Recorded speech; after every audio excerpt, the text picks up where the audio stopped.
Hello everybody, I'm Gwen Campbell-Mindes. Welcome to an extremely late next post of books I should have read a long time ago, desultorily chosen based on how I felt at the time, but really should have read them sooner. And we are still with the Arabian Nights, which, as I say every time that I pull this up, this is not the cover of what I read, because the cover of what I read would probably have just been brown leather or something to that effect, and Gutenberg covers are just terrible. Especially ones as old as this, because the 1001 Nights are one of the earlier postings on Gutenberg, because, well, by the time Gutenberg was first invented, that is the website, this had been out of copyright for like umpty squillion years, and it also being a collection of folk tales, those have been out of copyright basically since their inception. So here we are, Volume 12 of the Arabian Nights, and this is Part 2 of the supplement. And what he's doing in this supplement is basically, some of this is him talking about, other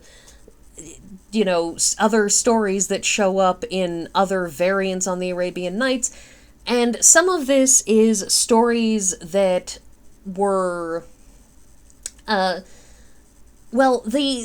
end of it, because the first part of it is stories that were in other people's versions of the Arabian Nights, because the Arabian Nights, being a collection of folk tales, does not in fact have consistent, it does not in fact sort of have a consistent set of contents from one region to the next, and of course, as I mentioned before in his voluminous endnotes, and so on in Book 10, that there were many people who have done translations of the Arabian Nights, and those people were using varying manuscripts and have varying tales and slotted other things in.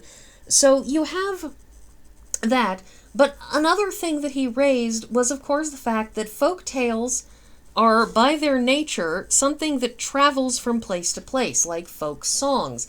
And that folk works of art, these works of art that were written by Anonymous in 1300, works like that, they merge and meld and change and alter, and you get variations. And they can be variations as simple as, at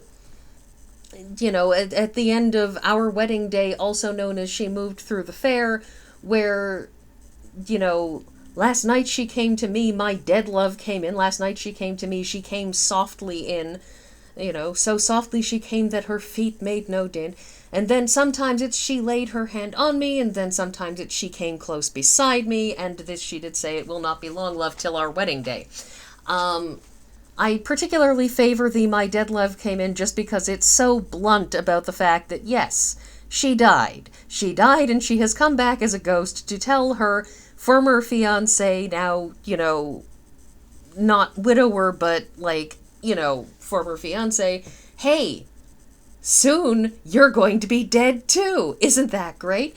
But the thing is that it's variation. You get these variations in folk songs, and you get this in folk tales, like genuine folk tales, not folk tales as carefully come up with, contrived, and composed by people like Hans Christian Andersen, who wrote fairy tales, but these weren't folk tales.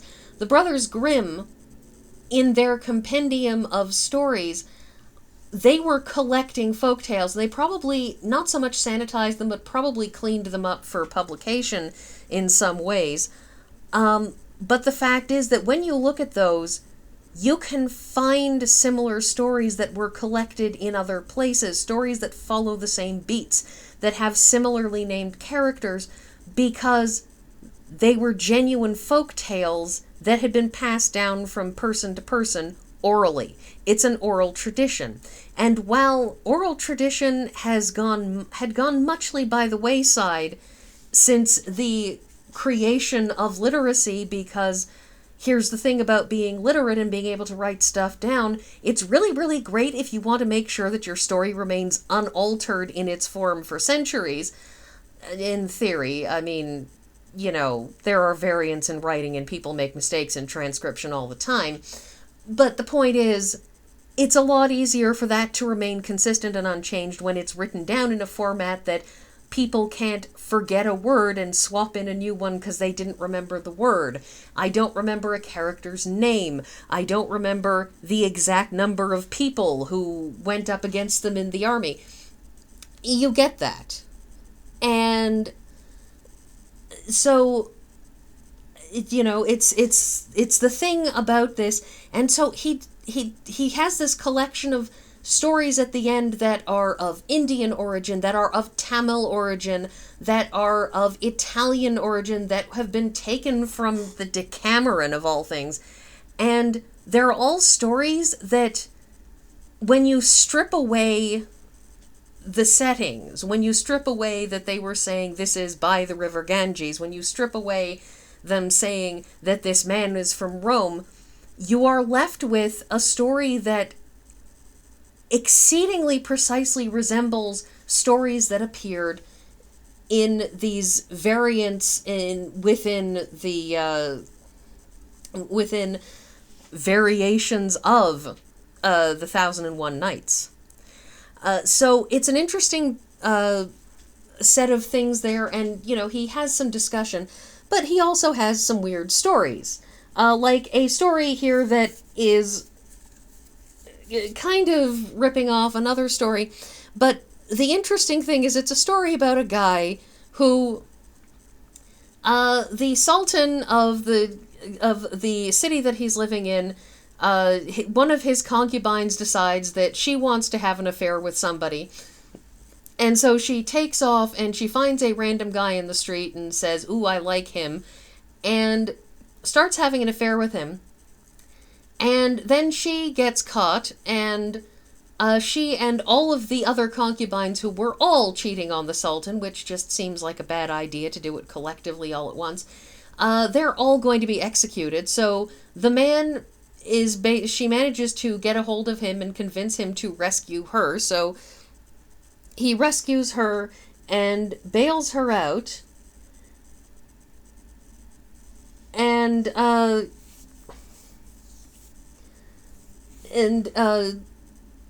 there's... So the thing is that...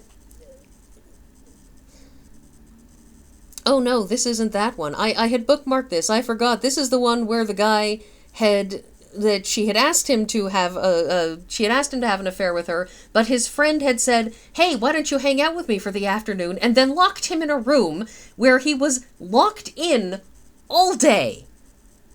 It's like your friend says, "Hey, have a coffee with me. Can we stop at my place for a sec?"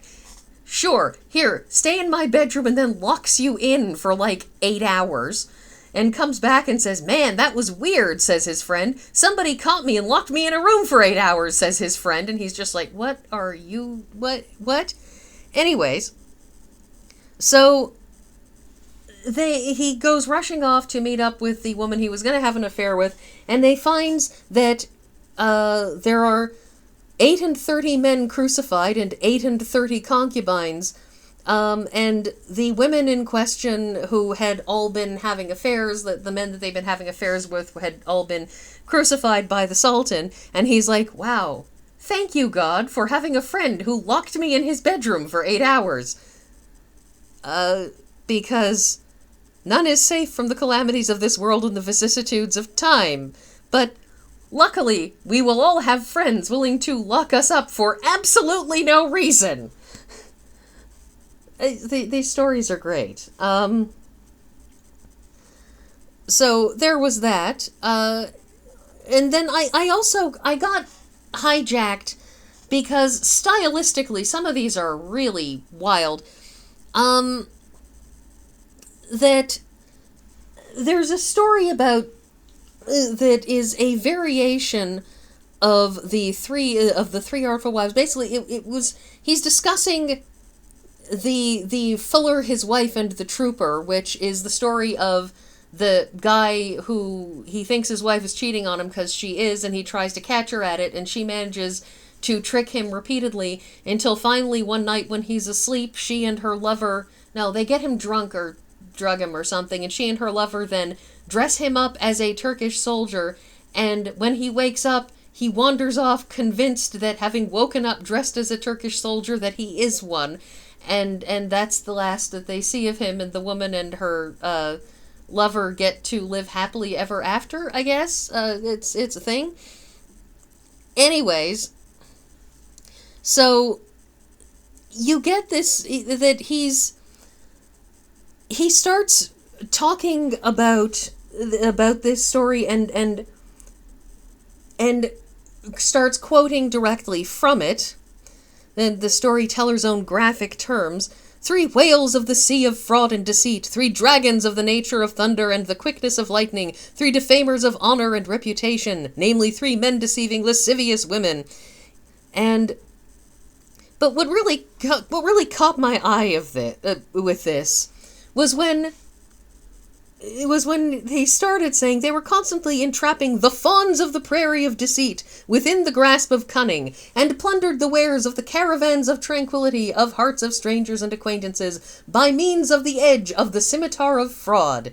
One day this trefoil of roguery met in the public bath, and according to their homogeneous nature, they intermingled as intimately as the comb with the hair. They tucked up their garment of amity to the waist of union, entered the tank of agreement, seated themselves in the hothouse of love, and poured from the dish of folly, by means of the key of hypocrisy, the water of profusion, upon the head of intercourse. They rubbed with the brush of familiarity and the soap of affection the stains of jealousies from each other's limbs.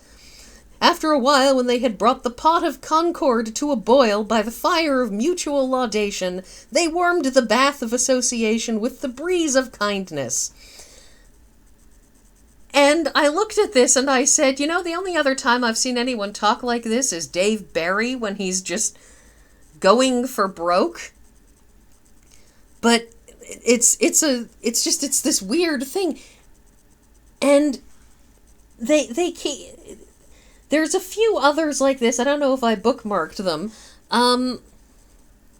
But it's fascinating, this just swelling of simile that and metaphor that just travels onward, and you look at that and you say, really? Really? You did this? You just kept on going?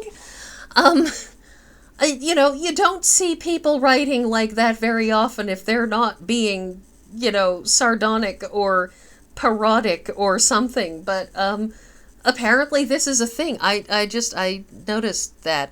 But also, of course, we retain the intellectual discourse portion of this.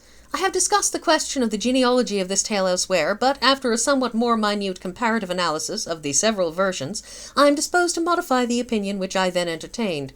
I think we must consider as the direct or indirect source of the versions and variants the Miles Gloriosus of Plautus, the plot of which, it is stated in the prologue to the second act, was taken from a Greek play. It is, however, not very clear whether Burney adapted his story from Plautus or the Seven Wise Masters.